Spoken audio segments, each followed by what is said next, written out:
ചോദിച്ചു. അങ്ങനെ ആരെങ്കിലും പ്രപ്പോസൽ വന്നിട്ടുണ്ടോ എനിക്ക് ഇങ്ങോട്ടോ? സീരിയസ്ലി ചോദിച്ചാ? അതായത് ഇല്ല ഇല്ല, സീരിയസ്ലി എനിക്ക് ഈ ഒരു അല്ല, എനിക്ക് ഈ ഒരു ഫീൽഡിൽ വന്നതിന് ശേഷം ഇല്ല, അല്ല എനിക്ക് വന്നിട്ടില്ല.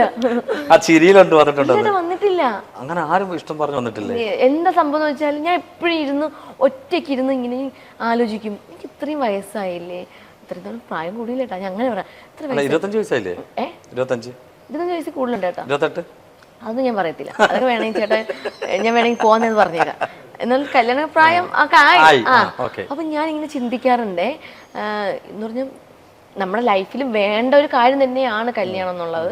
നമുക്കൊരു ഇണ വേണമല്ലോ, ചിന്തിച്ച കാര്യം അതാണ് ഇപ്പൊ പറയുന്നത്. അപ്പൊ ഞാൻ ഇങ്ങനെ ആലോചിക്കാറുണ്ട്, ഞാനിപ്പോ ഈ ഒരു ഫീൽഡിൽ നിൽക്കുമ്പോൾ എൻ്റെ ഏറ്റവും വലിയ ആഗ്രഹവും ഞാൻ സ്വപ്നം കാണുന്നതൊക്കെ എന്ന് പറഞ്ഞാൽ അഭിനയിക്കുക, സിനിമ ചെയ്യുക, നാളെ സ്റ്റാർ മാജിക്കിൽ ഇങ്ങനെ പെർഫോമൻസ് ചെയ്യണം, അത് ഇത് ഇങ്ങനെ ഇനാഘോഷം, ആ വർക്കിന്റെ കാര്യമാണ് ഫുള്ള് ഞാൻ ഇങ്ങനെ ചിന്തിക്കുന്നത്. കല്യാണത്തെ പറ്റി ഞാൻ ചിന്തിക്കുന്നില്ല കുറച്ച് നാളായിട്ട്, കുറെ വർഷമായിട്ട്. അപ്പൊ അമ്മയൊക്കെ പറയുമ്പോൾ ഒന്ന് പോകാൻ വേണ്ടിയിട്ട്, അപ്പൊ ഞാൻ ഈ ഒരു സ്വപ്ന ലോകത്ത് നിൽക്കുവാണല്ലോ ഇതൊക്കെ കണ്ടിട്ടൊക്കെ. അപ്പോൾ അങ്ങനെ നോക്കുമ്പോൾ കല്യാണത്തെ പറ്റി ചിന്തിക്കുന്നില്ല, പ്രണയിക്കുന്നത്. ഇപ്പൊ ഷൂട്ട് ഇപ്പൊ സുരഭി സ്വാസിനി, അതിനകത്ത് എനിക്ക് ഇപ്പൊ കല്യാണം കഴിഞ്ഞൊരു ക്യാരക്ടറാണ്. അപ്പൊ അതിനകത്ത് ഞാൻ അവനെ പ്രണയിക്കുന്നുണ്ട്, അവൻ ഇങ്ങോട്ട് പ്രണയിക്കുന്നുണ്ട്.